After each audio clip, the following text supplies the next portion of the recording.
Coucou tout le monde, bienvenue dans cette nouvelle vidéo. Aujourd'hui je vais vous montrer comment je fais mon maquillage léger de tous les jours pour aller à l'école ou en stage quand j'ai le temps de m'apprêter le matin.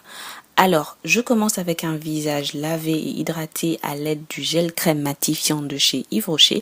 Il est vraiment très efficace pour les peaux grasses. Ensuite, je vais appliquer ma base teint de chez Make Up Forever. C'est une base teintée qui permet de faire tenir le maquillage toute la journée.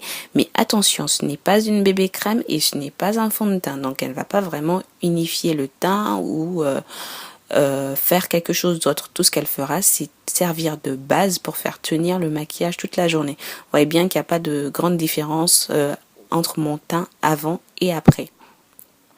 Ensuite, je vais définir mes sourcils. Je vais brosser le peu de poils que j'ai. Vous voyez que j'ai les sourcils naturellement très fins. Ensuite, je vais prendre mon crayon de chez MAC en couleur Spiked. Je vais tracer une ligne en dessous de mon sourcil. Puis je vais en tracer une autre au-dessus, ça va me permettre de définir la forme que je veux. Puis je vais faire des petites hachures à l'intérieur de mon sourcil pour combler les trous où je n'ai pas de poils. Je vais vraiment aller très légèrement parce qu'il faut avoir l'effet le plus naturel possible. Vous voyez la différence entre les deux? Ensuite, je vais prendre ma brosse et je vais brosser à l'avant du sourcil pour estomper et donner un effet dégradé. Puis je vais brosser le reste du sourcil, mais vraiment très légèrement, pour donner l'effet le plus naturel possible. Puis je prends mon anti-cerne de chez NARS en couleur cacao. Je vais le mettre en dessous de mon sourcil. Ça va me permettre de mieux le définir, vraiment beaucoup mieux définir la forme et aussi nettoyer pour que ce soit le plus parfait possible. Je ne mets pas d'anti-cerne plus clair que ma teinte parce que c'est un maquillage naturel de tous les jours et il ne faut pas que ça en fasse trop. L'objectif est juste d'avoir des sourcils les mieux tracés, les plus définis, les plus naturels possibles. Ensuite, pour mon teint, je vais prendre ce même anti-cerne, je vais le mettre au-dessous des yeux où j'ai quelques petites cernes, on va dire, et partout où j'ai des taches sur mon visage, je n'ai vraiment plus trop de taches ni de boutons, j'en ai juste quelques-uns. J'ai réussi à, en quelque sorte, éradiquer, même si de temps en temps il y a des récalcitrants.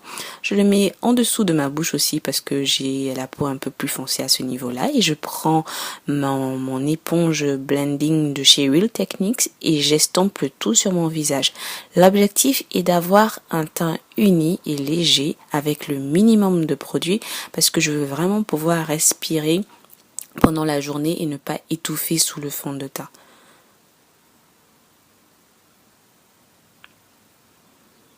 Et l'éponge permet vraiment de me donner cet effet naturel.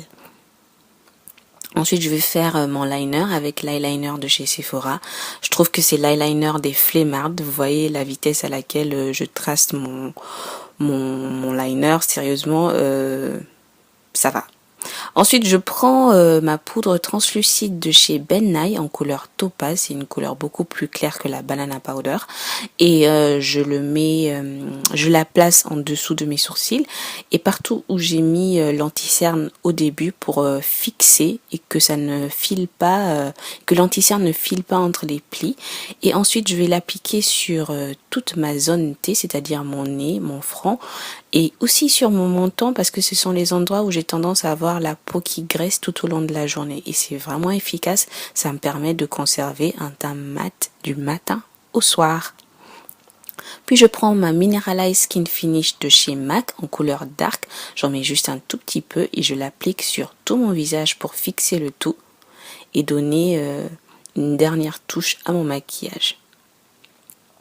Avant-dernière, on va dire.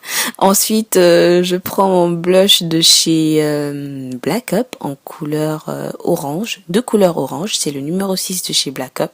Je trouve qu'il est parfait pour les peaux noires avec son côté orangé qui donne un effet vraiment très naturel. Ensuite, j'applique un tout petit peu de mascara de chez Benefits. J'en mets vraiment pas trop. Et je termine avec mon rouge à lèvres. Alors, je vais prendre un rouge à lèvres violet foncé de chez Sephora.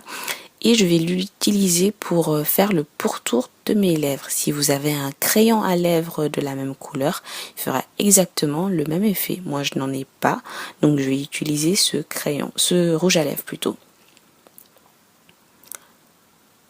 Puis je prends le rouge à lèvres violet, d'un violet plus clair de chez MAC, c'est la couleur Héroïne, et je vais le placer au milieu de mes lèvres. Ça va me permettre de créer un effet ombré lip, c'est-à-dire un dégradé, pour passer du violet foncé au violet clair, et je trouve que c'est plutôt joli. Ensuite, je vais fixer tout ce maquillage avec mon Fix Plus de chez MAC. Ça va éliminer l'effet poudreux et faire tenir le maquillage toute la journée. Au final, j'ai changé d'avis, je trouvais ça un peu trop foncé pour l'endroit où j'allais, donc j'ai fini par changer et mettre le rouge à lèvres Girl About Town de chez MAC, qui est un rose assez clair et plutôt mignon. Alors ma coiffure, c'est juste un vieux twist out qui date d'il y a 5 jours et qui a bien gonflé au fil des jours. Je suis super contente, donc je fais la folle. Mais un peu plus sérieusement, je vous montre de quoi ça a l'air à l'arrière. C'est vraiment bien gonflé, bien volumineux comme j'aime. J'espère que la vidéo vous a plu. Si c'est le cas, n'hésitez pas à laisser des commentaires et à la liker. Je vous dis à la prochaine. N'oubliez pas de vous abonner à ma page Facebook, de me suivre sur Instagram. Et pour voir ma vidéo précédente, cliquez juste sur l'image au milieu de l'écran. Je vous fais des bisous et à la prochaine. Bye bye.